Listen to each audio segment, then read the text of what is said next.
From the studios of Books in Motion, this is Andrea Bates reading Sweet Magic by Connie Shelton. Now let's begin with Sweet Magic, Chapter 1. The world is full of magic things, patiently waiting for our senses to grow sharper. Credited to W.B. Yeats. Chapter 1. The bride looked lovely in her white gown, a simple sheath which barely touched the toes of her hiking boots. Kelly Sweet lifted her skirt thigh-high to keep it from grazing the carpet of pine needles on the pathway. "Mom, do you have the day pack with my sandals and makeup?" Samantha puffed a little at the 9,000-foot altitude, taking an extra deep breath before she answered. "Don't worry about it. Zoe has it, and she's 5 minutes behind us. Did I remember to put my hair clips in it?" "I'm sure you did, Cal. Got my hands a little full at the moment." Sam instantly regretted her abrupt tone, even though toting a 2-tier cake up a trail frazzled her nerves a bit. She felt sure this wasn't what the Forest Service had in mind when they rated this trail easy. With the wedding taking place at a lovely but remote mountain clearing, her bakery sales off the charts this month, and her biggest client showing up yesterday with a complicated new contract she'd not had a moment to study, she'd awakened this morning with a somewhat short fuse.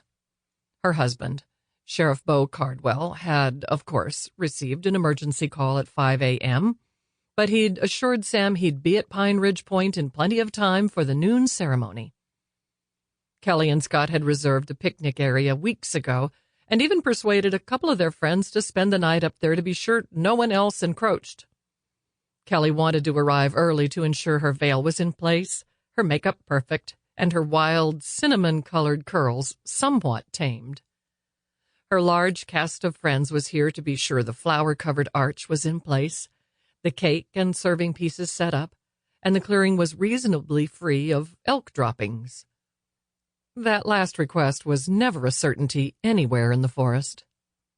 The walk from the parking area wasn't long, scarcely over a quarter mile, but the idyllic setting would make people believe they were miles away from any form of civilization. Guests had been charged with bringing their own folding chairs, and an assortment of small tables had been carted up the day before. Attire was informal for everyone but the bride and groom. Kelly had insisted they go traditional white for her and a tux for Scott. Her professor-fiancé normally sported jeans, a turtleneck, and a blazer, but he was so obviously head over heels for Kelly that he willingly went along with all her suggestions for the wedding ceremony and reception. Sam spotted the scenic clearing ahead and breathed a sigh of relief. The young couple's friends had been hard at work, and the setting was gorgeous. Tall, fragrant ponderosa pines and a scattering of white-trunked aspen ringed a grassy clearing, mercifully free of animal evidence. The willow arch had been placed where the couple would stand and was now intertwined with bold yellow and purple wildflowers. A table was ready for the cake, and Sam headed there immediately. Ricky Davis Jones, Kelly's best friend and her employer, was waiting to lend a hand, and together they removed the cake from its protective box. Funny. They don't seem to weigh this much when I carry them from the bakery kitchen out to my delivery van," Sam said with a chuckle. "You should have asked Evan or one of the others to carry it," Ricky said. "You know anyone would have been happy to assist." "Evan and Beau both offered, but I wasn't sure how soon they'd get here," Sam told her. "I'm such a mother hen about my cakes, especially the one for my own daughter's wedding.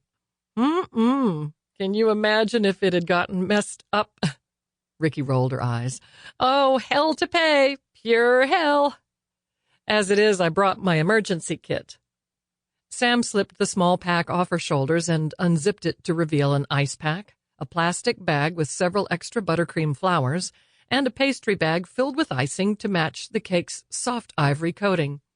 She automatically went into critique mode, checking the cake from all angles, piping a couple of tiny frosting pin dots that had been smashed. Ricky spotted her fiancé, Deputy Evan Richards, coming up the trail along with Beau and 2 others from their office, and headed toward them.